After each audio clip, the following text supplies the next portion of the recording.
6 ಜನ ಮಹಿಳಾ MLAಗಳಿದ್ದರೂ ಕೂಡ MLCಗೆ ಹೈಕಮಾಂಡ್ ಮಣೆ ಹಾಕಿಬಿಟ್ಟಿದೆ. MLC ಆಗಿದ್ದಂತಹ ವ್ಯಕ್ತಿಯನ್ನು ಕರ್ಕೊಂಡು ಬಂದು ಅವರು ಮಿನಿಸ್ಟರ್ ಮಾಡಿಬಿಟ್ಟಿದ್ದಾರೆ ಅಂತ ಹೇಳಿ.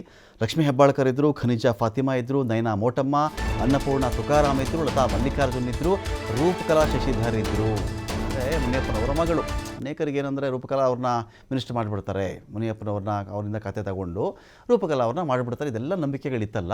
ಆದರೆ ರೂಪಕಲಾ ಅವರು ಆಗಲಿಲ್ಲ, ಲತಾ ಮಲ್ಲಿಕಾರ್ಜುನ್ ಅವರು ಆಗಲಿಲ್ಲ, ಅನ್ನಪೂರ್ಣ ತುಕಾರಾಮ್ ಅವರು ಆಗಲಿಲ್ಲ, ಮೋಟಮ್ಮ ನಯನಾ ಮೋಟಮ್ಮನವರು ಆಗಲಿಲ್ಲ, ಖನಿಜಾ ಫಾತಿಮಾನೂ ಆಗಲಿಲ್ಲ.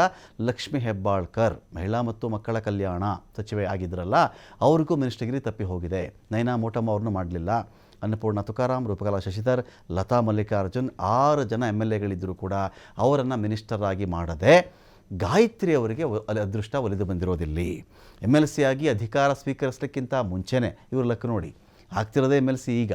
ಈ ಅಧಿಕಾರ ಇನ್ನೂ ತೊಗೊಂಡೇ ಇಲ್ಲ. ಅವರು ಅಧಿಕಾರ ತೆಗೆದುಕೊಳ್ಳಲಿಕ್ಕೂ ಮುಂಚೆನೇ ಅವ್ರಿಗೊಂದು ಅದೃಷ್ಟ ಒಲಿದು ಬಂದುಬಿಟ್ಟಿದೆ ಇಲ್ಲಿ.